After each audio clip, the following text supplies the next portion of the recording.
धन्यवाद सभी का। हमारे आज के मेहमान और वक्ता हैं doctor Manish Yadav sir. Doctor Manish sir Mumbai के एक प्रसिद्ध होम्योपैथिक कंसल्टेंट हैं।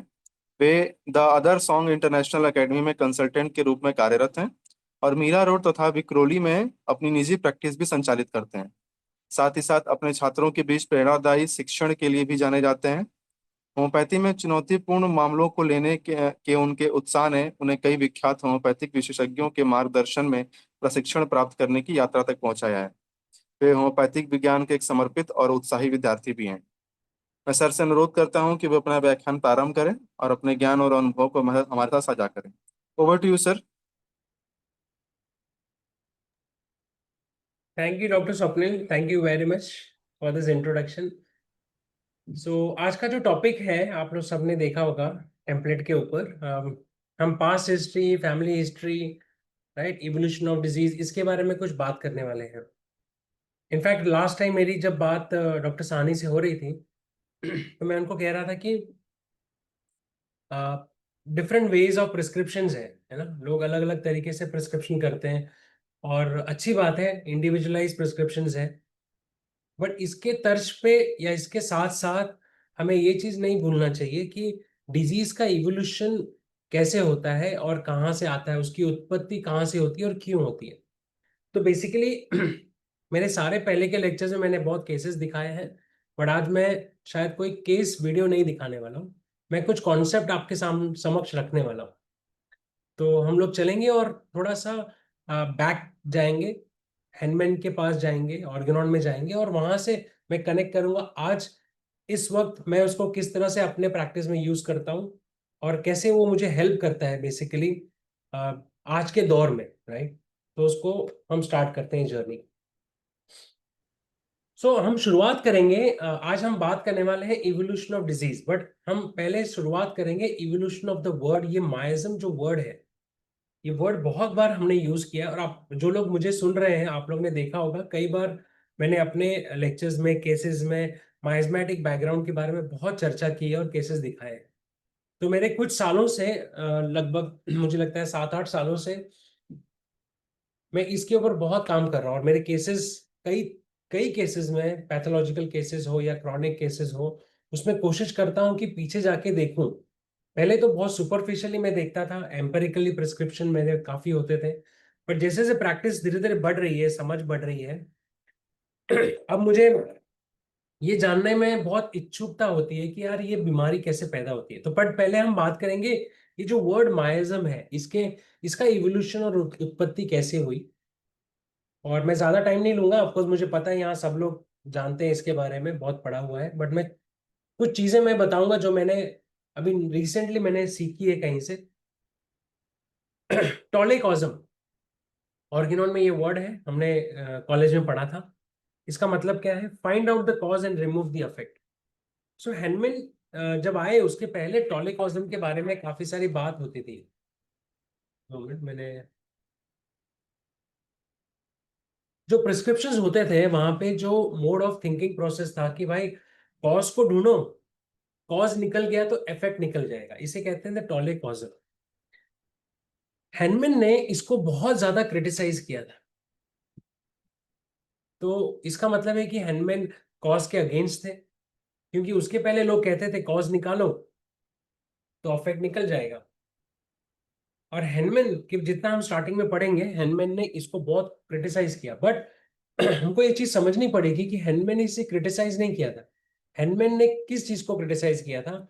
वहां पे वो कॉज को मटेरियल कॉज समझते थे कि कुछ मटेरियल होगा इसलिए ब्लड लेटिंग होती थी, या कुछ और करते थे, ऑर्गन्स को निकालते थे, या जो काम भी करते थे, मटेरियल को वो कॉज समझते थे। तो हैनमैन जो थे वो मटेरियल कॉज होने की वजह से, मतलब उसको एम्फेसिस देने की वजह से, वो टॉलिकॉज्म का फिलॉसफी को क्रिटिसाइज करते थे। रिवोल्यूशनरी जो कॉन्सेप्ट था डायनामाइजेशन का, वो हैनमैन ने दिया, हम सब जानते हैं ये रिवोल्यूशनरी कॉन्सेप्ट है डायनामाइजेशन का, एंड इसके बारे में आगे हम बात करेंगे। तो हैनमैन का बहुत सिंपल सा कहना था कि अगर हेल्थ डायनामिक है तो बीमारी भी डायनामिक होनी चाहिए और क्योर भी डायनामिक होना चाहिए, और इसके लिए मेडिसिन भी डायनामिक होनी चाहिए। ये उनका पूरा फिलॉसफी था। एंड उसके बाद इसके तर्ज पे उन्होंने सिसेट अफेक्टस सिसेट कॉजा ये टर्म उन्होंने इंट्रोड्यूस किया। उसका क्या मतलब है? उसका मतलब है कि means remove the affect manifestation, जो दिख रहा है आप उसको निकाल दो तो कॉज तो एग्जिस्ट ही नहीं करेगा। जो दिख रहा है ना, आज टोटलिटी दिख रही है, सिम्टम्स दिख रहे हैं, आप उसको एनिलेट कर दो, उसको उसको खत्म कर दो तो कॉज अपने आप खत्म हो जाएगा। इसीलिए इनिशियल फेज में आप देखेंगे कि कई बार हेनमन जो थे उनके प्रिस्क्रिप्शन में या हेनमन हम होम्योपैथिक जो फॉलोवर्स हैं, हम टोटलिटी बहुत बिलीव करते हैं ना, टोटलिटी क्या हो रहा है, क्या हो रहा है, जो दिख रहा है उसके ऊपर बहुत बिलीव करते हैं। और बोला भी गया है ऑर्गेनॉन में कई बार कि आप मैनिफेस्टेशंस को पढ़ो, उसको एनालाइज करो, उसका टोटलिटी बनाओ। तो उसका जो ओरिजिन था वो यहाँ इस फिलोसफी से था कि हेनमन ने कहा कि आप इफेक्ट को निकालो, मैनिफेस्टेशन को निकालो, कॉज अपने आप हट जाएगा।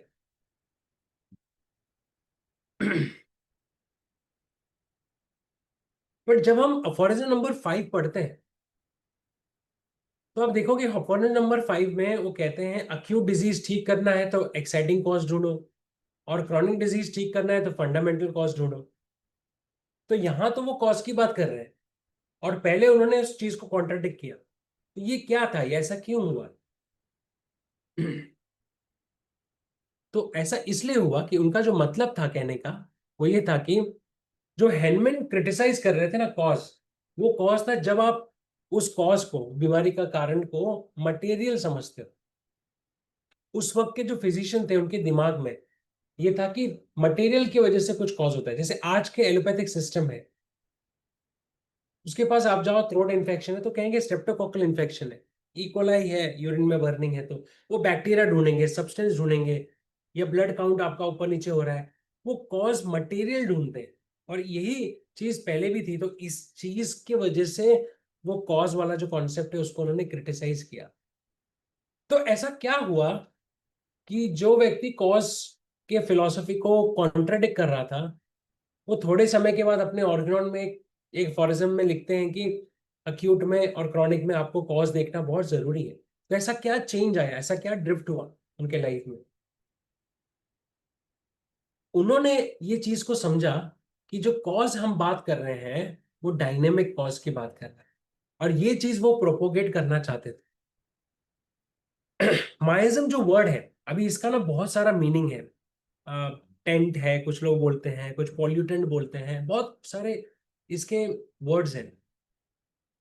तो मेरे दिमाग में ना बहुत दिन मतलब कॉलेज में भी उसके बाद भी ये थॉट था कि जो माइज्म वर्ड है ये आया कहाँ से? मतलब क्या ये वर्ड हैंडमैन ने डिराइव किया, उन्होंने इन्वेंट करा? क्योंकि हैंडमैन के पहले भी क्या ये वर्ड कभी यूज हुआ है मेडिकल लिटरेचर में? डेफिनेटली हिप्पोक्रेट्स की राइटिंग्स में आप ये वर्ड आपको मिलेगा, माइज्म। वो बोलते थे ना, माइज समथिंग इज देयर, माइज्म, ये वर्ड आपको मिलेगा। तो ये वर्ड हैंडमैन का ओरिजिनेटेड वर्ड नहीं है। हेनमैन को अपना जो कॉन्सेप्ट समझाना था, वो कॉन्सेप्ट के लिए वर्ड उनको एकदम पर्यायवाची क्या बोलते हैं वो एग्जैक्ट लगा उनको, इसलिए उन्होंने ये वर्ड को लिया। अब इसको थोड़ा समझने की कोशिश हम करते हैं। कुछ सालों के बाद, कुछ समय के बाद जर्म थियरी का इवोल्यूशन हुआ, जर्म थियरी आया। तो जर्म थियरी आने के बाद ये एस्टेब्लिश हो गया कि माइक्रो ऑर्गेनिजम्स जो है वही कॉज है। इसीलिए जो माइज्म, अब मैं आपको एक चीज शेयर करना चाहता हूँ, बड़ा इंटरेस्टिंग है, कॉज डिजीज अंडरस्टैंडिंग। देखो ऐसा तो नहीं है कि जो हेनमैन थे तो हेनमैन पहले व्यक्ति थे जिन्होंने बीमारी के बारे में सोचना चालू किया, ऐसा तो बिल्कुल नहीं। उसके पहले बहुत सारे लोग हुए, हिपोक्रेट्स के टाइम से हम कितना कुछ, मैंने बर्नेट के टाइम भी बात किया था, रेडेमेकर का बात किया था, बहुत सारे लोगों की बात की थी। तो जो कॉज ऑफ डिजीज की अंडरस्टैंडिंग, मतलब ये डिजीज, बीमारी क्यों होती है, बीमारी क्यों होती है, हमारा पूरा जो यूनिवर्स वर्ल्ड है ना वो 3 स्टेजेस से गया हुआ है। एक है डार्क स्टेज, फिर है रेनेसेंस स्टेज, और थर्ड है मॉडर्न स्टेज। डार्क एज वो था जहां पे ना सुपरस्टिशन को हम बोलते थे, ये सुपरस्टिशन की वजह से ये बीमार हुआ है। जैसे फॉर एग्जांपल कोई बीमार हो जाता है तो कहते हैं अरे ये ना भगवान का श्राप लग गया इसको, आज भी लोग कहते हैं। आज भी कई बीमारियां हमारे नॉर्थ में हमने देखी है कि बोलते हैं ये बीमारी भगवान ने दी है इसको, ये पहले पापों का कुछ है। तो एक एज आया जो डार्क एज कहते हैं, जिस जहां पे लोगों को ये तो पता था कि जो बीमार हो रहा है वो कुछ कारण से हो रहा है, मगर उनको दिखता नहीं था ये कारण है क्या चीज। तो इन्होंने सुपरस्टिशन और ये सब चीजें, एविल, शर्मक, तांत्रिक, ओझा, ये सब कॉन्सेप्ट वहां पे आ गए। आज भी लोग देखो ना, आज भी बच्चा बीमार होता है, परेशान रहती है माँ, अल्टीमेटली वो क्या कहती है, नहीं नहीं मेरे बेटे को तो नजर लग गई है। आज भी वो चीज प्रिवेलेंट है। आज भी आपने देखा होगा ये चीज। ये कहाँ से आया? वो डार्क एज से आया। उसके बाद क्या हुआ, जब नेक्स्ट एक रीनेसेंस बोलते हैं उसको, स्टेज आया, वहां पे थोड़ा सा लॉजिक आने लगा। जो उस टाइम के फिजिशियंस थे उनमें थोड़ा सा लॉजिक उसमें आने लगा। और यही वो स्टेज था जहां पे टॉले कॉजम की बात होने लगी। इमेजिनरी थियरीज, इमेजिनरी एक्सप्लेनेशन आने लगे। तो लोगों ने कहा नहीं, ऐसा नहीं हो सकता कि कोई भूत आके, कोई गोस्ट आके, कोई भगवान ने कर्ज करके बीमार कर दिया, ऐसा बिल्कुल नहीं हो सकता।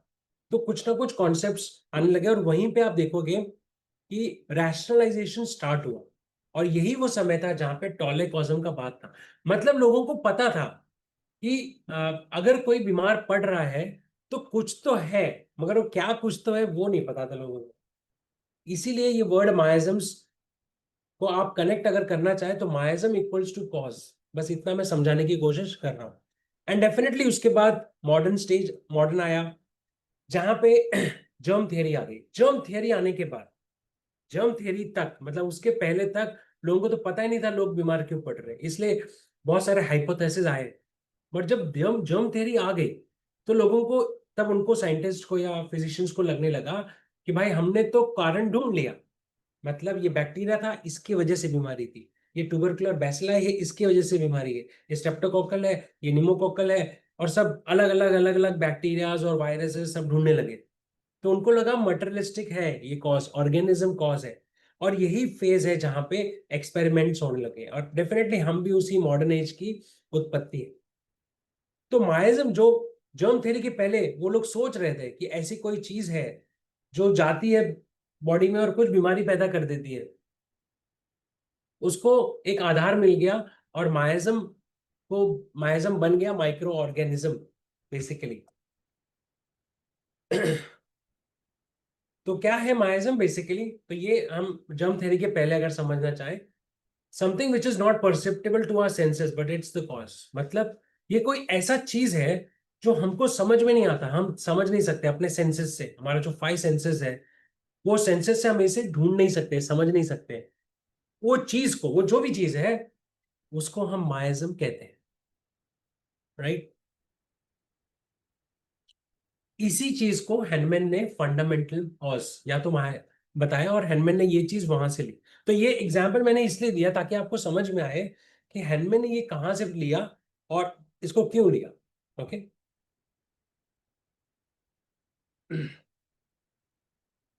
इनफैक्ट ऐसा भी मैं लिटरेचर पढ़ रहा था तो उसमें था कि इनिशियली हैनमैन ने बहुत बार मतलब जब वो स्टार्ट किया ना उन्होंने अपना प्रैक्टिस, उनको पता था। ऐसा नहीं कि फंडामेंटल कॉज की जो हम बात कर रहे हैं वो क्रॉनिक डिजीज लिखने के समय उनको समझ में आया। हमको पता है ना क्रॉनिक डिजीज कैसे लिखी गई, 12 साल का उनका रिसर्च था। ऐसा नहीं है। उसके पहले भी जब उन्होंने अपना प्रैक्टिस चालू किया, या जब उन्होंने चाइना का ये जो भी ड्रग प्रूविंग हुआ और बाकी सब मेडिसिन का प्रूविंग हुआ, उन्हें पता था ये ऐसा कुछ एक कॉज है जो दिखता नहीं है, जो समझ में नहीं आता है। बट उस वक्त उन्होंने इसको इतना इंपॉर्टेंस दिया नहीं। क्यों नहीं दिया?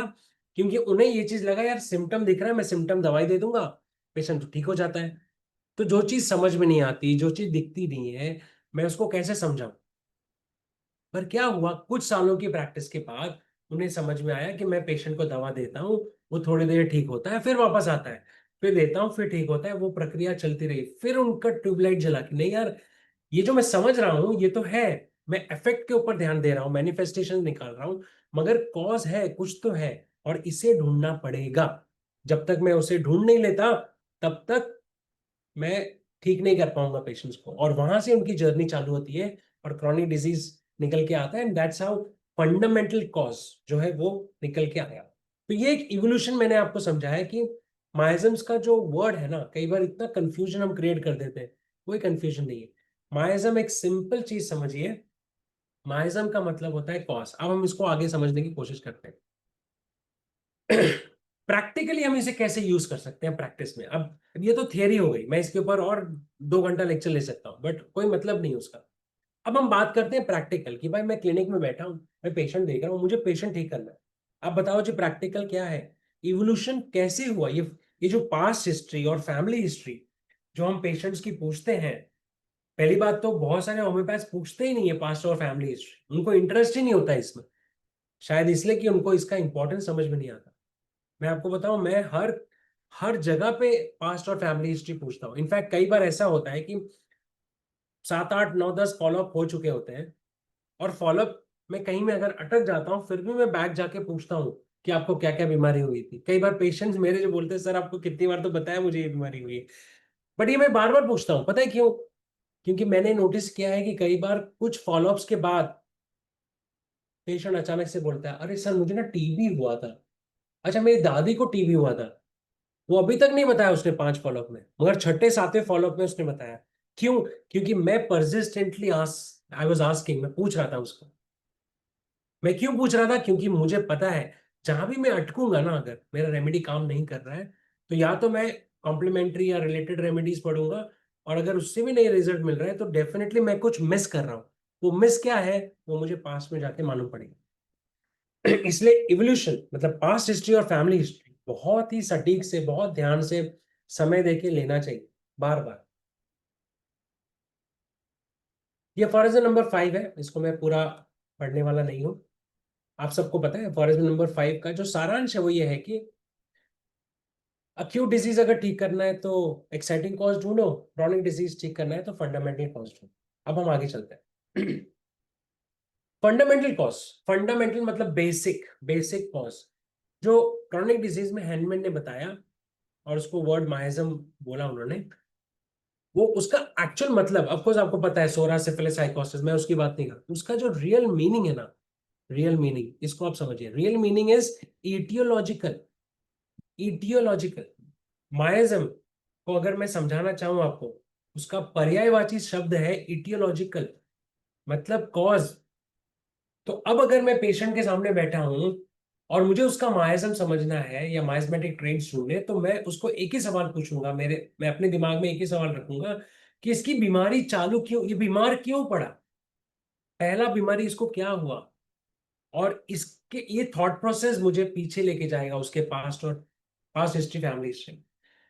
बहुत बार बहुत सारे कॉन्सेप्ट्स हैं माइजम्स के, लोग अपने अपने हिसाब से बनाते हैं और उसको वर्ड माइज्म बोल देते हैं, बट वो माइज्म नहीं है। ऐसे एक एक एक और सिस्टम है जो माइज्म्स के बारे में ना 10 माइज्म है, 20 माइज्म ऐसे बोलते हैं। वो माइज्म नहीं है। जहां भी माइज्म्स को मेंटल परसेप्शन से कोई सिखा रहा है, ध्यान से सुनना मेरी बात, कहाँ भी माइज्म्स को मेंटल परसेप्शन से कोई सिखा रहा है कि ये माइज्म, ये मेंटेलिटी होती है, ये कोई थ्योरी सिखा रहा है, कॉन्सेप्ट सिखा रहा है, यू नो बहुत सारे उसमें अपने वर्ड्स लगा रहा है ना, थीमेटिक्स, थीम्स बना के दे रहा है, वो माइज्म नहीं बोल रहा है, वो माइज्म नहीं है, वो हैंडमैन का माइज्म नहीं है। उसे उन्होंने कुछ और नाम देना चाहिए। मैं नहीं कह रहा हूँ कि सही है गलत है, बट उसे उन्होंने कुछ और नाम देना चाहिए। May be perception of illness देना चाहिए उन्हें नाम। माइज्म का मतलब है हार्ड कोर इलनेस, उसका इटियोलॉजी, इटियोलॉजिकल डेरिवेटिव हमको ढूंढना है इसके अंदर। सो माइज्म का ओरिजिन, कॉज, कहां से चालू हुआ, ये चीज आप कहीं बोर्ड पे, मैं तो इसको दिमाग में मैंने फिट करके रखा है। From where it begin. तो मेरे पास अगर कोई क्रॉनिक डिजीज आता है, फिफ्थ फर्ज में लिखा है ना फंडामेंटल माइज्म, उसका मतलब ये है, अगर डीपर सेंस पे मैं समझूं, तो मेरे लिए बहुत इंपॉर्टेंट हो जाता है कि आज ही मेरे पास आया है, समझो वो मेरे पास गैस्ट्राइटिस के लिए आया है, या फिर क्रॉन्स डिजीज के लिए आया है, या साइटिका के लिए, ये मेरे पास आया क्यों। तो पहले मैं क्या करता था, उसकी टोटलिटी लेता था, आज भी टोटलिटी लेता हूँ, बट मैं उसको साइड में रख के पैक जाता हूँ उसके पास्ट में, कब से दिक्कत चालू हुई, मतलब पहला इलनेस तुमको क्या हुआ, 20 साल की एज में, 10 साल की एज में, 25 साल की एज में, पहली बार पहला जोल्ट आपकी बॉडी में क्या लगा जहां पे डिस्टरबेंस स्टार्ट है। ये मेरे लिए बहुत इंपॉर्टेंट है। हालांकि ये इतना आसान नहीं है, बट जब आप परसिस्टेंटली उस चीज पे काम करते हो तो डेफिनेटली आपको वो मिलता है। मुझे बहुत सारे केसेस में पास्ट में जाके, मैं पास्ट में से वहां से टोटलिटी निकाल के मुझे उसका मालूम पड़ता है कि यार यहाँ से शुरुआत हुई। हो सकता है वो फैमिली में मुझे समझ में आता है कि नहीं ये फैमिली से आ रहा है, फैमिली हिस्ट्री से आ रहा है। तो अगर मैं ये चीज समझ लूंगा, कॉज कहाँ से दिक्कत, डिस्टरबेंस कहाँ से शुरुआत हुई, वो जो डिस्टरबेंस मुझे समझ में आएगा ना, वही माइज्म है। अब उसकी आप टोटलिटी बना लो, उसका आप कीनोट बना लो, और उसके ऊपर जो दवाई दोगे वो एंटी माइजमेटिक दवाई हो जाती है। ये इतना सिंपल सा कॉन्सेप्ट है।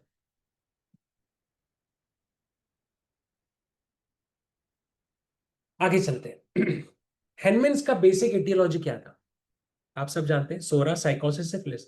अगर उसको ध्यान से कई बार लोग मुझे पूछते हैं सर सिफिलिस का कुछ मैनिफेस्टेशन बताइए, साइकोसिस का मैनिफेस्टेशन बताइए, सोरा का मैनिफेस्टेशन बताइए। कई बार ऐसे कॉन्सेप्ट्स है मार्केट में कि सोरा फंक्शनल है, साइकोसिस तो सिर्फ ग्रोथ होता है, सिफिलिस डिस्ट्रक्शन होता है। मेरे हिसाब से ये कॉन्सेप्ट बहुत गलत है, क्योंकि हैनमन ने जितना मेरा थोड़ा सा पढ़ाई है, हनुमान ने, क्योंकि मैं हनुमान को पहले पूछूंगा ना, क्योंकि हनुमान का ये माइज्म है, मैं किसी और को क्यों पहले पूछूंगा। हनुमान ने कहीं नहीं लिखा कि सोरा फंक्शनल है। तो अगर हनुमान ने नहीं लिखा सोरा फंक्शनल है, हालांकि एलेंस माइज्म जब आप पढ़ते हो, एलेंस कहीं ना कहीं लिखते हैं कि फंक्शनल, बट थोड़े जगह पे लिखते हैं। बट हनुमान ने कहीं नहीं लिखा कि ये फंक्शनल है। फंक्शनल पैथोलॉजिकल का कोई सवाल ही नहीं आता। सवाल आता है सोरा का मतलब क्या, कि बैकग्राउंड में जाके पहला इटियोलॉजी उसका क्या हुआ, इच हुआ, और उसको सप्रेस किया, बाद में जो भी बीमारी निकल के आई वो सोरा है। साइकोसिस, गोनोरिया सप्रेस किया, उसके बाद जो भी उसको हुआ वो साइकोसिस है। सिफिलिस, सिफिलिस सप्रेस किया, उसके बाद जो भी हुआ वो सिफिलिस्टिक मैनिफेस्टेशंस है। यस, हम जब ड्रग्स पढ़ते हैं, thuja, nitric acid, sulphur, psorinum, natrum sulph, syphilinum, mercury, तो उसके कुछ ना कुछ ग्रैंड जनरल सिम्टम्स हमको दिखते हैं। ग्रैंड जनरल, मैं लोकल नहीं, ग्रैंड जनरल सिम्टम दिखते हैं, वो हम ध्यान में रखना चाहिए। बट ये कहना कि ये इस टाइप के केसेस होंगे तो ये माइज्म होगा, इस टाइप के होंगे तो ये माइज्म होगा, ऐसा बिल्कुल नहीं है मेरे अंडरस्टैंडिंग के हिसाब से। तो हेलमेन ने बहुत कोशिश करी, बैक में जाके 12 साल उन्होंने यही किया, पीछे जाते रहे, पीछे जाते रहे, केस पेपर्स में पीछे जाते रहे, और पता किया कि पहला इसको डिस्टरबेंस कहाँ हुआ। आई होप आपने ये चीज पढ़ी हो। तो आपको नहीं लगता है कि हम जब क्रॉनिक डिजीज देख रहे हैं, हम जब क्रॉनिक केसेस देख रहे हैं, तो हमें भी थोड़ा मेहनत करनी चाहिए, पीछे जाके देखना चाहिए कहाँ पे इसका पहला दिक्कत चालू हुआ। और अगर वो चीज आप जिस केसेस में समझ जाओगे और उसको आज के फिनोमिना से कनेक्ट करोगे, आपको बहुत सारी चीजें आसान हो जाएंगी प्रैक्टिस में। मैंने तो इतने केसेस मेरे ठीक हुए हैं, मैं आपको बता नहीं सकता। आगे चलते हैं। What we see or perceive in front of our senses at present moment is not true picture of the disease, especially chronic disease। मतलब जब बीमारी पेशेंट लेके आया ना, जो भी टोटलिटी लेके आया, हमको लगता है यही बीमारी है, एक्चुअली बीमारी है ही नहीं। जो हम नहीं देख पाते हैं ना, वो बीमारी है। आई होप ये फोटो आपको समझाएगा, है ना। पहले मैंने ऐसे रखा था, ये दिख रहा है।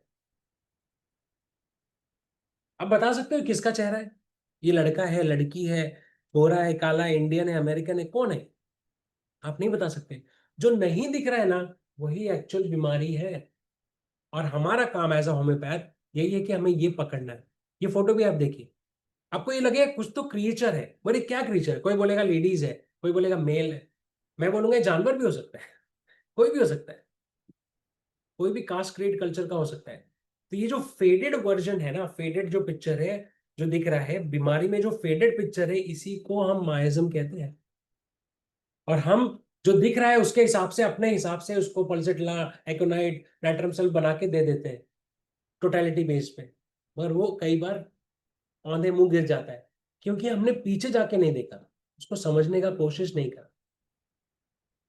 अगर आप सच में इसके बारे में अध्ययन करना चाहते हैं, समझना चाहते हैं कि हेनमैन का थॉट प्रोसेस क्या था उस वक्त, मैं आपको रिकमेंड करूंगा, रीमा हैंडली की एक बुक है, लास्ट लेटर्स ऑफ हैनमैन। आपने उसको जाके पढ़ना चाहिए, बहुत ही बेहतरीन बुक है। इनफैक्ट हैनमैन जो एंड स्टेज में ना, एंड स्टेज में जब वो प्रैक्टिस कर रहे थे पेरिस में, वो पेरिस में किस तरह की उनकी प्रैक्टिस थी, उसके ऊपर ये किताब है। बहुत बेहतरीन किताब है, आपको पढ़नी चाहिए। मैं कई बार लोगों को कहता हूँ कि देखो यार, कोई आदमी ना 35-40 की एज में है, वो कुछ बोल रहा है, और वही आदमी है ना अपने and stage of the life कुछ बोल रहा है, ज्यादा विजडम कहाँ होगा, है ना? ओल्ड एज में होगा डेफिनेटली। सो हेनमैन ने बहुत कुछ किया, मगर एंड में उन्होंने किस तरह की प्रैक्टिस चालू करी, उसके ऊपर अगर कोई उसको ध्यान से पढ़ेगा तो वो रियल था, वो एक्चुअल एक्चुअल था। मुझे लगता है अगर और 20 साल हेनमैन जी जाते तो और बहुत कुछ अलग, एक दूसरा ऑर्गेनॉन भी लिख के चले जाते शायद। वहां पे आप देखेंगे हेनमैन को पता नहीं क्या हुआ था, हर पेशेंट को वो सल्फर देते थे, हर पेशेंट को। डॉक्यूमेंटेड केसेस हैं, मैं केसेस यहाँ पे दिखा नहीं रहा हूँ पर्पसली क्योंकि मेरे पास समय का लिमिटेशन, और मैं चाहूंगा आप उसको जाके पढ़ो। सॉरी। तो मैं ये नहीं कह रहा कि आप जाके हर पेशेंट को सल्फर देना चालू कर दो, नहीं, मैं ये नहीं कह रहा हूँ। जब इंडिकेशन होगा तभी हम देंगे, बट ऐसा क्या था, सोचना चाहिए ना, ऐसा क्या था हेनमैन हर पेशेंट, वहां पे एक ग्रीफ का केस आता है, ग्रीफ ना, बच्चा मर जाता है, ग्रीफ रहता है लेडी को, उसको भी वो सल्फर देते हैं, और इग्नेशिया बाद में देते हैं। ऐसा क्यों? क्योंकि हेनमैन को समझ में आया, उनको एक सीक्रेट मिल गया, उनको समझा कि यार मैं इग्नेशिया तो कब से दे रहा हूँ ग्रीफ के लिए, टोटलिटी पे कब से दे रहा हूं मैं, मगर टोटलिटी जो दिख रही है ना, ये ग्रीफ क्यों आया इसके अंदर, इसके पीछे बड़ा मॉन्स्टर क्या है। उनको समझा कि नहीं, बड़ा मॉन्स्टर उसका सोरा मायाजम है, उसको मारेंगे, उसको मारेंगे। जैसे आपको, अगर आज के लैंग्वेज में आपको समझाऊं, हम टेररिस्ट को मारते थे, जो दिखा ठाए ठाए ठाए, है ना? अब हमारी गवर्नमेंट क्या कर रही है, भाई उनका सोर्स को ही खत्म कर दो, उनके सोर्स को ही खत्म कर दो। जब सोर्स ही नहीं ना रहेगा, बास न रहेगी, बास है। तो जिस दिन आप सोर्स पे अटैक करोगे तो आज के मैनिफेस्टेशंस कम होते जाएंगे। ये बहुत क्रूड एग्जाम्पल है, बट आई थिंक हम भी तो बीमारियों से लड़ रहे हैं ना, एवरी डे हम लड़ रहे हैं। तो हम भी तो एनिमी, एक एनिमी से ही लड़ रहे हैं as a physician. Every day we are in a war head. मेरे को तो हर दिन लगता है कि मेरा एक वॉर हेड चल रहा है, एक पेशेंट बुखार में जा रहा है, कैंसर है, ये सबके साथ फाइट करना है। हम किससे फाइट कर रहे हैं? हम पेशेंट से नहीं फाइट कर रहे। वो जो बीमारी है ना, वो हमारा एनिमी है। तो एनिमी को समझो, अगर एनिमी को नहीं समझोगे तो वॉर कैसे जीतोगे? तो रियल एनिमी वो नहीं जो दिख रहा है, हालांकि उसको भी सेटिस्फाई करना जरूरी है, टोटलिटी पर प्रिस्क्राइब करना जरूरी है, मगर जिस दिन आप ये समझ लोगे कि जो मैं समझ रहा हूँ प्रैक्टिकली दिख रहा है मुझे वही चीज है, तब सबसे बड़ा गड़बड़ है। तो आप जाइए और हेनमैन को पढ़िए। हेनमैन को समझ में आया था कि एटियोलॉजी ढूंढना है मुझे, एटियोलॉजी ढूंढना है मुझे, कॉज ढूंढना है मुझे। एलन ने बहुत अच्छे से ना अपनी किताब में एक वर्ड बताया, फाउंटेन। उन्होंने कहा है माइज्म को समझना है तो फाउंटेन समझो। ये जो फाउंटेन दिख रहा है ना, स्ट्रीम्स दिख रहा है, ये आपका टोटलिटी है। पेशेंट कभी एक्योनाइट बन के आता है, कभी पल्सिफ्ला बन के आता है, कभी मैकफॉस बन के आता है। उसके नीचे आप जाके देखोगे तो एक ही पाइप है, उसी से पानी निकल रहा है। उसके ऊपर छन्नी लगा दी है इसलिए ऐसा फवारा निकल रहा है, बट पानी एक ही है। वो जो मेन सोर्स है ना, वो एक है। वो सोर्स पे जाके अटैक करो, उसको समझो, वहां की टोटलिटी, टोटलिटी निकालना है ना, वहां की टोटलिटी निकालो, वहां का की नोट निकालो, उसके ऊपर प्रेस्क्राइब करो। उस फिनोमिना, वो जो फिनोमिना हुआ, वो क्यों 20 साल की एज में उसको साइटिका हुआ, वो 20 साल की एज में क्यों उसको डायरिया हुआ, वो चीज जब आप समझोगे ना, तो आज का जो चीज है वो आसान हो जाएगा। मेरे कहने का यही तात्पर्य। क्रॉनिक डिजीज में हेनमैन अंडरस्टूड कि जो मुझे दिख रहा है मेरे सामने, टोटलिटी, वो सुपरफिशियल रेमेडी देगा, ऐसा लिखा हुआ है, मैं नहीं बोल रहा, ऐसा लिखा हुआ है। बोले तब तक वो सुपरफिशियल होगा जब तक मैं माइजमेटिक सिम्टम नहीं ढूंढ लूंगा। अच्छा, माइजमेटिक सिम्टम क्या है? माइजमेटिक सिम्टम वो सिम्टम है जो डीपेस्ट सिम्टम कह सकते हैं। अभी कैसे मुझे पता चले कि मेरा पेशेंट जो बोल रहा है वो डीप, ये डीपेस्ट सिम्टम है, माइजमेटिक सिम्टम।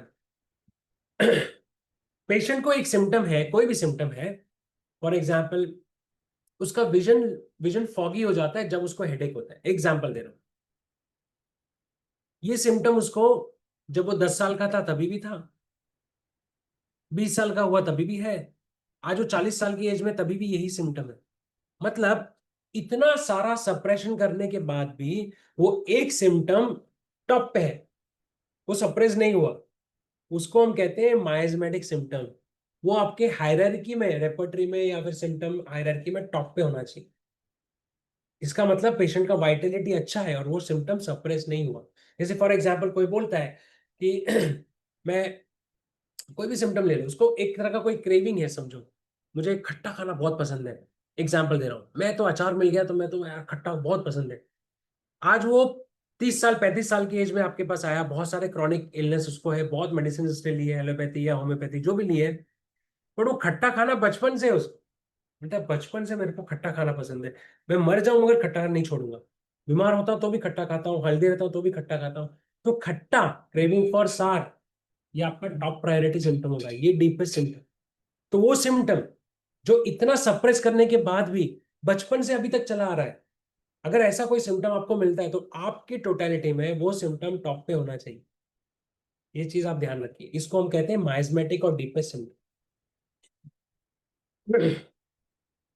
यहाँ पे वो कहते हैं to get the right remedy it is crucial to go back in the past and find out. बहुत जरूरी है कि आप पास्ट में जाएं और उसको फाइंड आउट करें, अगर आपको सही दवाई चाहिए, अदरवाइज बहुत मुश्किल होने वाली।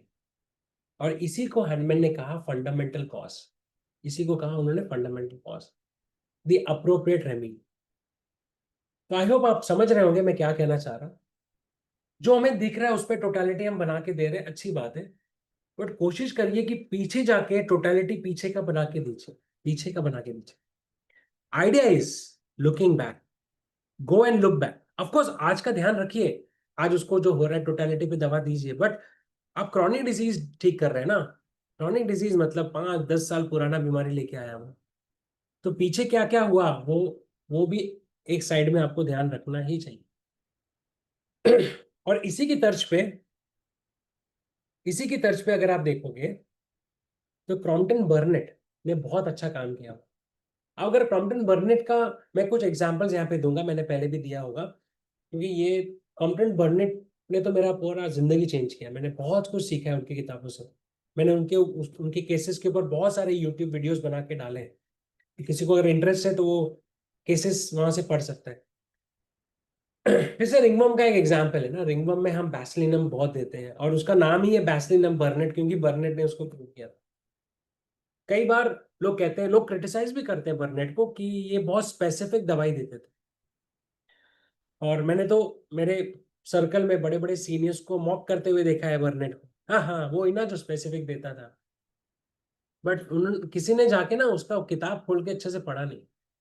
हुआ क्या था कि उसके उनके पास बहुत सारे रिंगवर्म के केसेस आ रहे थे, फंगल के केसेस आ रहे थे, ठीक नहीं हो रहे थे, जैसे आज हमारे पास होते। एक पेशेंट आया, उन्होंने तंग आके बोला यार मैं दे रहा हूँ टोटालिटी पे समझ के, पेशेंट ठीक नहीं हो रहा, बोले मुझे पीछे जाने दो।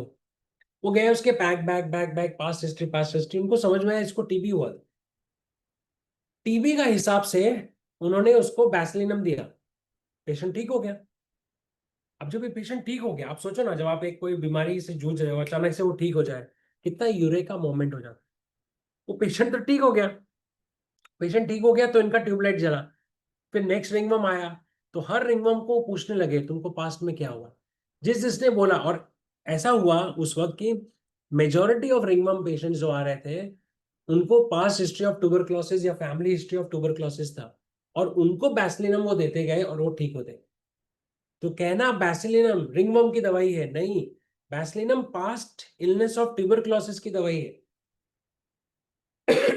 तो आप देखेंगे हैनमन को एक्चुअली किसी ने समझा है ना, तो जेम्स क्रॉम्पटन बर्नेट ने, ऐसा मुझे लगता है कई बार, क्योंकि उन्होंने ही बहुत ज्यादा नोसोड्स के ऊपर बात की है।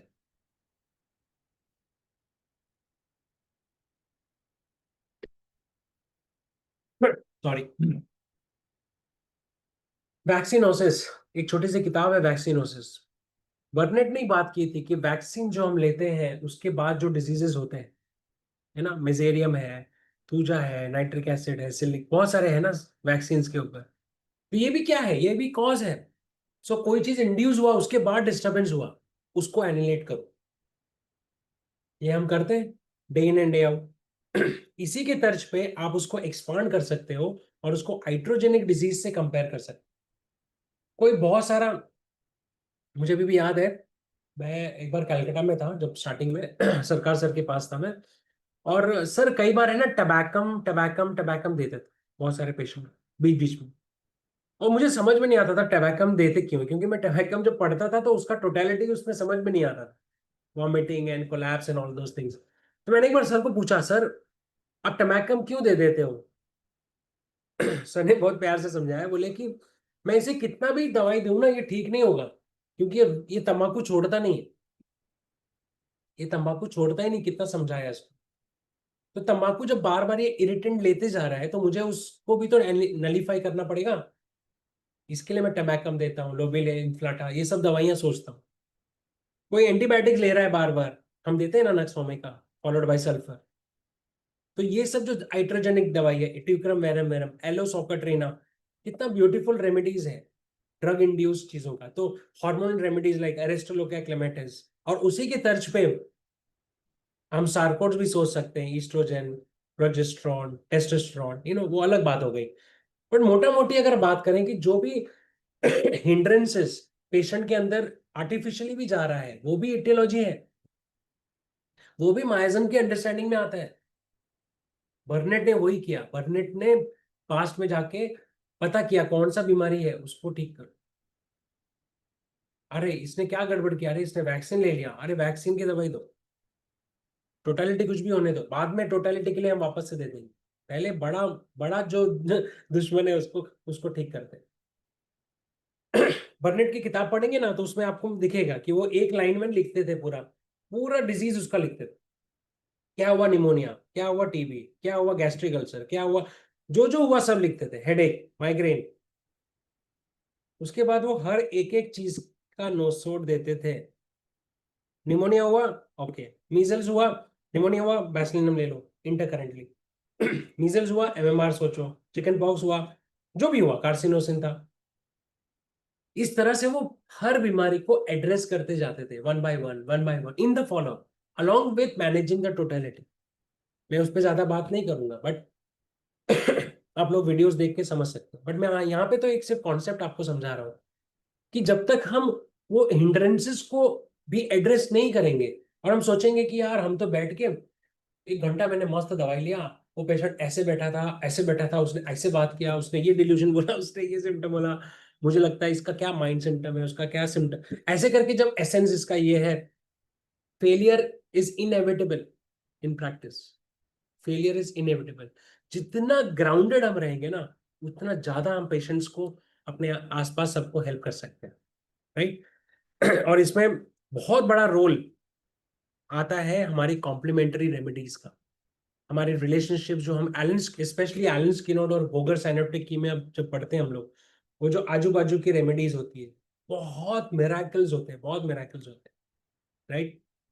अभी मैंने एक बच्चे को ठीक किया, एग्जाम्पल दे रहा हूँ मैं उसे एंटीम, 2 साल की बच्ची, नो, लास्ट मेडिसिन उसको एंटीम टार्ट से मैं ठीक कर रहा था। एंटीम टार्ट का पूरा सिम्टम्स था, फीवर वगैरह उसका सेटल हो गया, कॉफ नहीं जा रहा था, उसके लिए एंटीम टार्ट दिया, everything was antim tart, everything. Sleeplessness in nearly all complaints, carrying desire to be shoulder, सब कुछ। बट रिस्पॉन्ड नहीं कर रहा, खांसी नहीं जा रही, खांसी घर घर खांसी नहीं जा रही, जनरल हेल्थ भी इंप्रूव हो गया। बट सोचो 2 साल की बच्ची खांस रही, खांस रही। मैं भी टेंशन में आ गया कि यार ब्रोंकाइटिस तो नहीं सेटल हो जाए, तकलीफ ना हो जाए उसको। और हैरानी परेशानी में फिर मैंने कहा यार मैं क्या करूं अभी, सिम्टम कितनी बार उसका रेपर्टाइज किया, समझा नहीं समझा, मतलब वो पूरा क्योर नहीं हो रहा था। एलन स्किनोट खोला, मैंने कहा चलो देखते हैं एलन कुछ लिखते हैं क्या। एंटीम टार्ट चैप्टर खोला मैंने, और रिलेशनशिप में जाके पढ़ा, उसमें एग्जैक्टली लिखा है, in the children where antidote is indicated but it does not impress, especially in cough, give hepar sulf। मैंने कहा oh my God, hepar sulph मैंने दिया, आप बिलीव नहीं करोगे, विद इन 1 आवर कॉफ चला गया, वॉमिट हो गया, बलगम निकल गया, cough gone. Magic? No magic. हमारे मास्टर्स ने बहुत काम किया है, मगर हम कभी खोल के देखते नहीं मास्टर्स को। पढ़ा है एलिस की नोट बोगर कहीं ना कहीं, राइट। सो ठीक, आगे चलते हैं। ब्लॉक्स, डेफिनेटली ब्लॉक्स का मतलब है माइजमेटिक ब्लॉक्स। पास्ट हिस्ट्री में जो जो बीमारी हुई, थायराइड हुआ, ट्यूबरक्लोसिस हुआ, सबको एड्रेस करो, सबको नमस्कार करो, इज्जत दो। हम जैसे हम पूजा करते हैं, सत्यनारायण की पूजा करते हैं, तो हर भगवान को रखते हैं ना, हर भगवान को हम पैर पड़ते हैं, सबको डालते हैं, सबको इज्जत देते हैं। भाई बीमारी भी वैसी है, उसकी हर बीमारी को इज्जत दो। समझो क्या, क्यों हुआ इसको, इस हर चीज को एड्रेस करो ना। जब धीरे धीरे हम एड्रेस करेंगे, इसीलिए इसको लेयर बाय लेयर बोलते हैं, layer by layer, layer by layer, धीरे धीरे निकलता है। जब आप इस चीज को समझोगे ना तब आपको समझ में आएगा नेवर वेल सिंस, कितनी सारी रेमेडीज में लिखा हुआ है ना। Burn, never well since burn, never well since typhoid, never well since change of life, I think like ऐसे इज द रेमेडी ना। प्यूबर्टी, मैं आपको प्यूबर्टी का एक केस बताता हूँ, ऐसे ही ओरली केसेस बताऊंगा आज मैं। मेरे पास एक लेडी आई और बड़े मजे की बात है, वो करीब 6 साल तक उसको मेंस्ट्रुअल इरेगुलरिटी था और बहुत सारा एक्ने था। वो 5-6 साल तक ना, मेरे ही कलीग है उनके पास वो ट्रीटमेंट ले रही थी, और उसकी मम्मी मेरी पेशेंट थी। तो परेशान हो गई, होम्योपैथी से एकदम परेशान हो गई, मतलब ठीक ही नहीं हो रहा था उसका। तो वो मम्मी ने उसको कुछ बोला होगा, या तो मनीष को दिखा दे, होता है डॉक्टर चेंज करने। तो उसने मेरे पास आ गई। अब मैं सोच रहा हूँ, वो जो मेरा कलीग है वो बहुत अच्छा होम्योपैथ है, मैं सोच रहा हूँ यार इसको तो इसे ठीक नहीं हुए तो मैं इसका कैसे ठीक करूँ एक्ने। होता है ना कई बार कि हमारा कलीग तो हम जान रहे हैं, ही सो सो गुड। जब उसका पूरा केस लिया ना मैंने, तो मुझे समझ में आया कि उसका सारा प्रॉब्लम है ना प्यूबर्टी से चालू हुआ था। प्यूबर्टी तक वो लड़की बहुत अच्छी थी, जैसे प्यूबर्टी आया उसका सब कुछ ऊपर नीचे होना चालू हुआ। तो मैंने लिखा सिंस प्यूबर्टी। और मजे की बात पता है क्या, उसका जब मैंने पूरा टोटलिटी निकाला, वो चिली पेशेंट थी, हॉट नहीं थी। और बहुत सारे टोटलिटी में सिलिका आ रहा था। फिर उसने मुझे एक बहुत अच्छी चीज बोली, वो भी होम्योपैथिक फ्रेंडली फैमिली है। उसने कहा सर मैं ना, आप लोग की कोई दवाई मुझे काम नहीं करती, मेरे को मेरी दवाई काम करती है। बोला कौन सी दवाई काम करती है?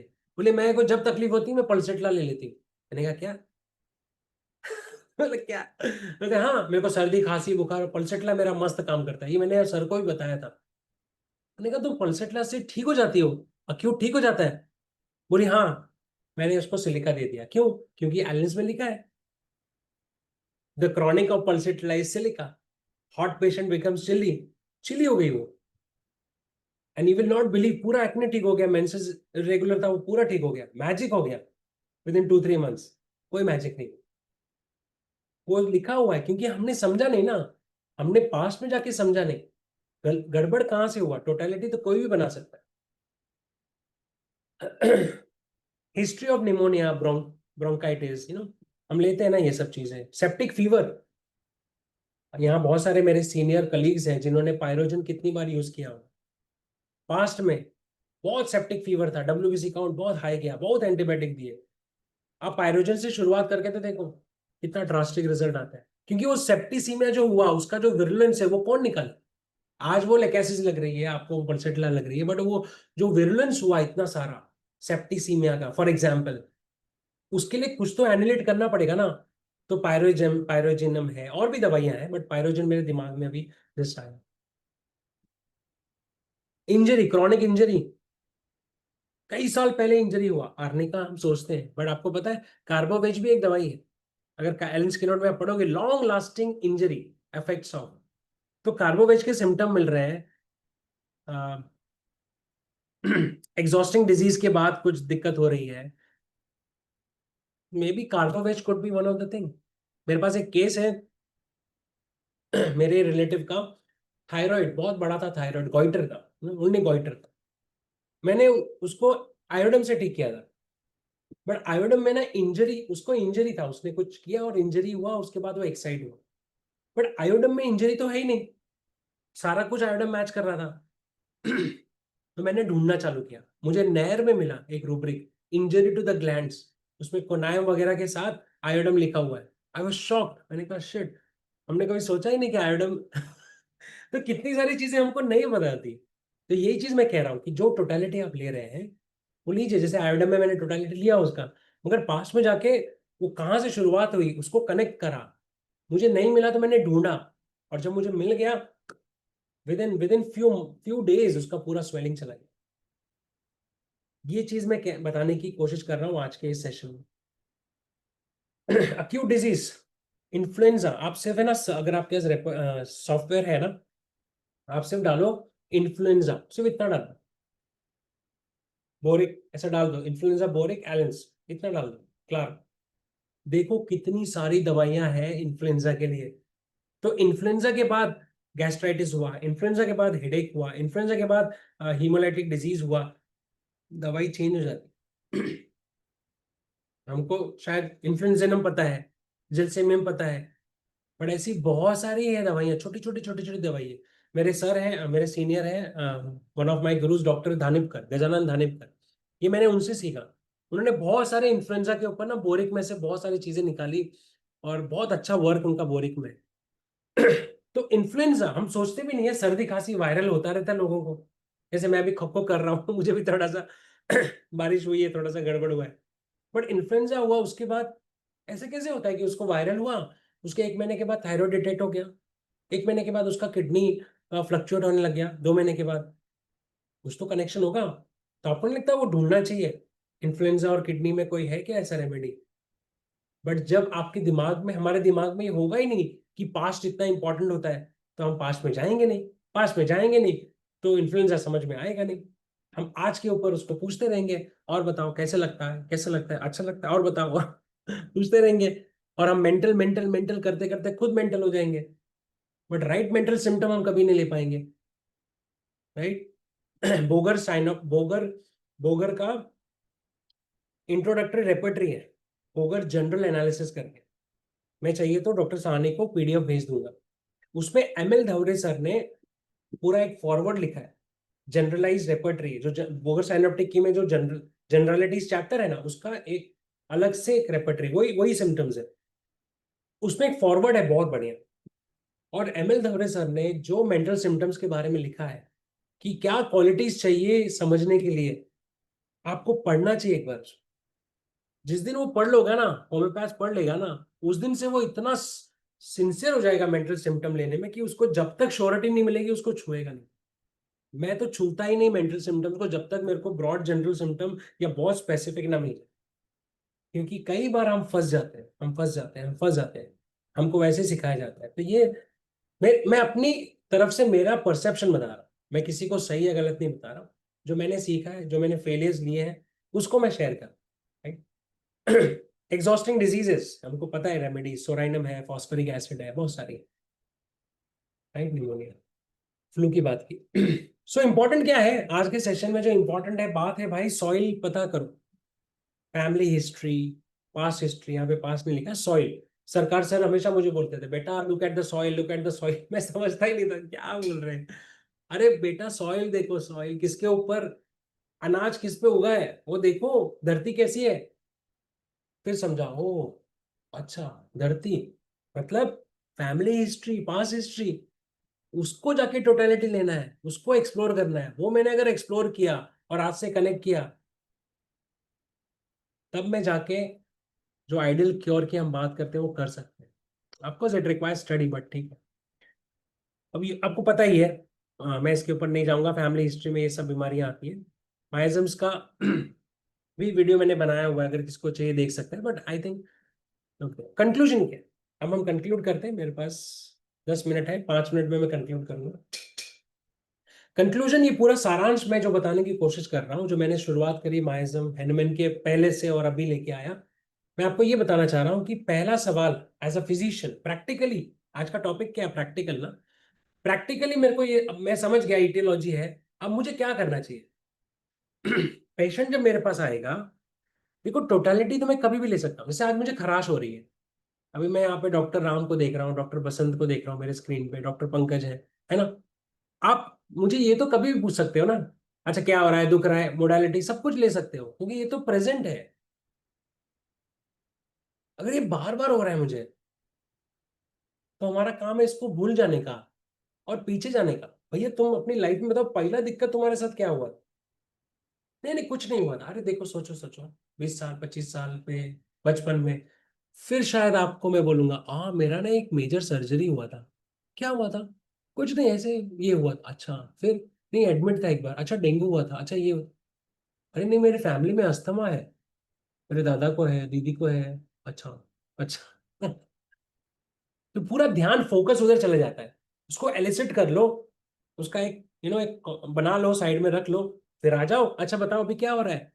बहुत खुजली होती है। बहुत खुजली होती है, दर्द होता है, जलन होता है, ठंडा गर्म, ले लो टोटालिटी बना लो, क्या दिक्कत है? तो मिस आउट होने का चांस कम होगा। फर्स्ट इलनेस सफर। मेरे पास एक केस है, अभी मैं यहाँ पे दिखा नहीं सकता, मेरे पास एक बहुत बेहतरीन केस है। फुल बॉडी एक्जिमा, एकदम गंदा, मतलब इतना गंदा एक्जिमा मैंने देखा नहीं होगा। ब्लैक, एकदम ब्लैक डर्टी, फंगल भी था उसके ऊपर। 5-6 साल, एक्चुअली 10 साल से था उसको ऑन एंड ऑफ, 5-6 साल से वो होम्योपैथी पे था। सप्रेसिव ट्रीटमेंट्स भी लिए उसने, कुछ होम्योपैथी में उसको रिजल्ट नहीं मिल रहे। मेरे पास आया, तो जब मेरे पास आके बैठा ना, तो मैंने यही सोचा कि यार जिसे भी होम्योपैथ के पास गया होगा, होम्योपैथ ने बेचारे ने बहुत ध्यान से इसका सिम्टम लिया होगा, पूछा होगा। हर होम्योपैथ बहुत सिंसियर होते हैं, तो होम्योपैथ ने सब पूछा होगा इसको, माइंड वाइंड सब पूछा होगा। मैं बोलूंगा मुझे पता है एक ही चीज उसने नहीं पूछी होगी, पास्ट हिस्ट्री। मैं उसके बोला आज क्या, बार बार बोले मुझे खुजली होता है, मुझे, मैंने आज का कुछ मत बताओ, एक्जिमा में सब होता है, मुझे आज का जानना ही नहीं। ये तो मैं कभी भी टोटलिटी ले लूंगा, नेक्स्ट फॉलोअप में ले लूंगा। मरे तो नहीं जा रहे हो, क्रॉनिक डिजीज है, कल नेक्स्ट फॉलोअप में आओगे ही। मैंने कहा ऐसे, लिटरली मैंने उसको बोला, मैंने कहा मुझे पीछे का बताओ, बचपन से बताओ क्या क्या, बचपन का ही। इस तरह से जब बोलोगे ना, तो पेशेंट का भी दिमाग प्रेजेंट से हट जाता है, राइट। प्रेजेंट से हट जाता है बेसिकली। मुझे जस्ट 2 मिनट दीजिए, जस्ट अ मिनट। या सॉरी, मैं थोड़ा डिस्ट्रैक्ट हो गया। फर्स्ट इलनेस सफर्ड, सो उसका जब टोटलिटी पास में जाके मैंने लिया, तो मुझे उसका टोटलिटी में समझ में आया। उसको पहला सिम्टम जो दिक्कत आई थी, टेस्टिस में आई थी, लेफ्ट साइड में स्वेलिंग था, पेन था, जो भी था। जब वो टोटलिटी फॉर्म किया, क्लेमेटिस रेक्टा आया, क्लेमेटिस रेक्टा। और फिर उसके एक्जिमा के सिम्टम्स देखे तो कुछ मोडालिटी भी मैच किए, फिर माइजमेटिक ट्रेट्स देखे, वो भी मैच हो गए। क्लेमेटिस रेक्टा दिया, पूरा एक्जिमा खत्म हो गया उसका। वो केस ने मेरा पूरा दिमाग घुमा दिया, कि मैंने कहा यार ये क्या कर रहे हैं हम, मतलब शायद कितना सारा चीज हम मिस कर जा रहे हैं। और वहां से मेरा और इंटरेस्ट जागा कि मैं अभी पास्ट में जाके पता करूं। फिर ऑफ कोर्स उसके बहुत सारे मैंने रेमेडीज चेंज भी किए, कभी सर्दी खांसी बुखार वो तो चलता रहता है, मगर उसका जो मेन सॉइल था ना, वो सॉइल पूरी तरह से निकल गया। मैं नहीं कहूंगा पूरी तरह से निकल गया, बट कुछ हद तक रेमेडी ने हेल्प किया। So jot down every disease he suffered, jot down. जैसे क्लर्क होता है ना, लिखता है अकाउंटेंट, ऐसे मैं लिखता हूँ, हर बीमारी उसकी लिखता हूँ, ठीक है। एलिमेंट्स फ्रॉम, क्या क्या चीजें हैं उसको जिसने दिक्कत करी है। याद रखिए, nothing happens in this world, world लिखा, sorry, without a cause, world लिखा है इस वर्ल्ड में विदाउट कॉज कुछ नहीं होता। कारण ही सब कुछ है, कारण ही सबसे इंपॉर्टेंट है, उसके बगैर कुछ नहीं होता। इनफैक्ट कारण का भी कारण होता है, तो उस कारण का कारण को हमको समझना बहुत अनिवार्य है। अब आते हैं मटरे मेडिका में। मटरे मेडिका पढ़ना, मेरे को ये चीज समझने के बाद ना, मेरा जो मटरे मेडिका पढ़ने का दृष्टिकोण भी पूरी तरह से चेंज हो गया। 5 मिनट है मेरे पास, ठीक है। इसके ऊपर मैं बोल के खत्म करूंगा। पहले ना मैं मटरे मेडिका पढ़ता था, मेंटल सिम्टम्स पढ़ लिया, जनरल सिम्टम पढ़ लिया, कोई हेड एंड टेल नहीं, पढ़ते जा रहा हूँ पढ़ते जा रहा हूँ पढ़ते जा रहा हूँ। पेशेंट आया सामने, पढ़ते जा रहा हूँ, कुछ रूब्रिक्स, अच्छा इसके ये इंपॉर्टेंट रूब्रिक है, मैं ऐसे पढ़ता था पहले। अब मैंने पढ़ना ही उल्टा कर दिया। अब मैं कोई भी दवाई खरीद जब उठाता हूँ, तो मैं पूछता हूँ पहले अपने आप को, ये बीमारी क्यों आती है। ये bryonia, bryonia is a disease, colchicum is a disease, arsenic is a disease. Arsenic होता क्यों भाई, एक आदमी भला चंगा आर्सेनिक क्यों बन जाता है। तो मैं कॉज ढूंढता हूँ, तो मुझे समझता है ठंडा पानी पीने के बाद बुखार आता है, आर्सेनिक। ठंडा गरम डलका मारा, ब्रायोनिया। फॉस्फोरस, ठीक है, फॉस्फोरस में कोल्ड, दुनिया भर के ब्लड के पैथोलॉजी है, ठीक है, बट फॉस्फोरस, अच्छा भला आदमी फॉस्फोरस कैसे बन जाता है, क्या होता है। और तब मुझे ना कैंट मटर मेडिका समझना चालू हुआ। अब जाइए कैंट में, लोग कैंट को उससे बदनाम करके रखे हैं। Mind symptom, mind symptom. Kent पढ़िए, कैंट लेक्चर्स पढ़िए।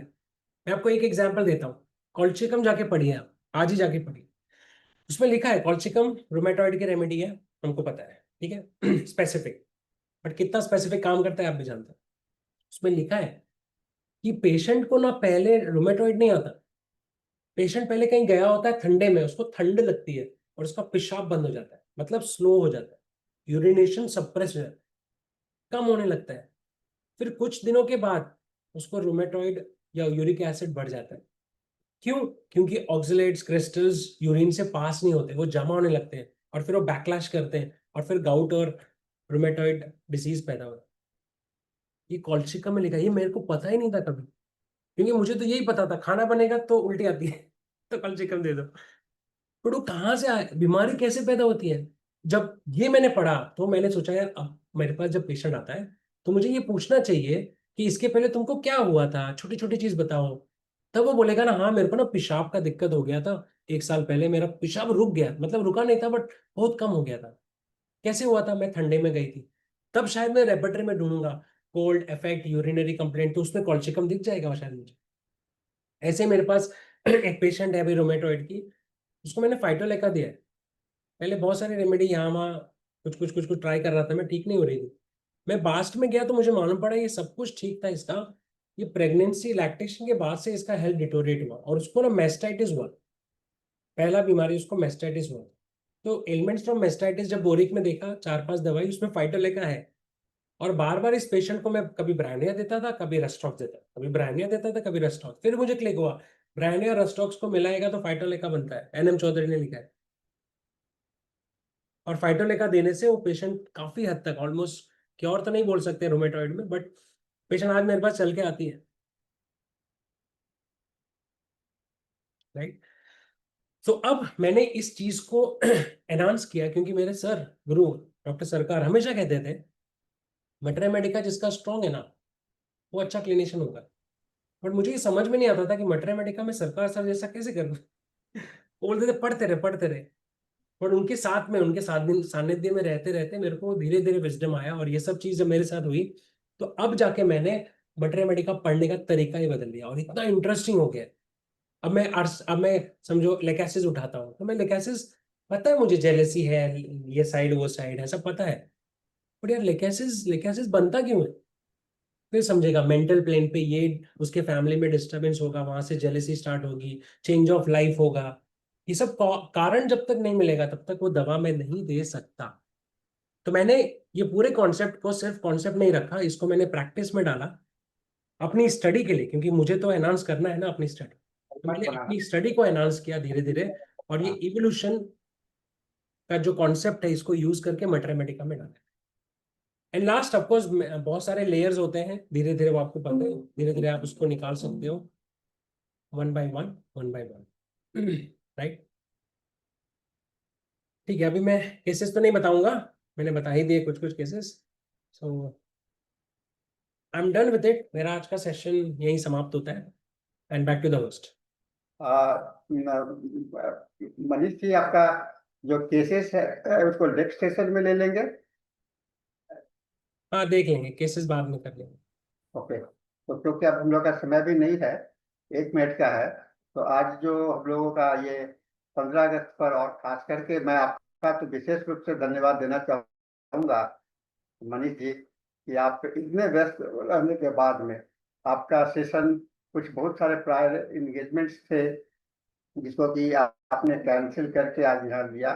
तो मुझे लगता है कि आपको पढ़ाने की रुचि है, तो हम लोग में भी पढ़ने की रुचि है और मैं पढ़ने की रुचि पर ज़्यादा ध्यान देता हूँ। पढ़ने की रुचि हो, और स्वतंत्रता दिवस पर आपने अपना इतना बहुमूल्य समय दिया, तो मैं इसके लिए आपको बहुत बहुत धन्यवाद दूंगा। और अब सेशन हम लोगों का समाप्त हो चुका है और हम लोग इस सेशन को अभी क्लोज करते हैं।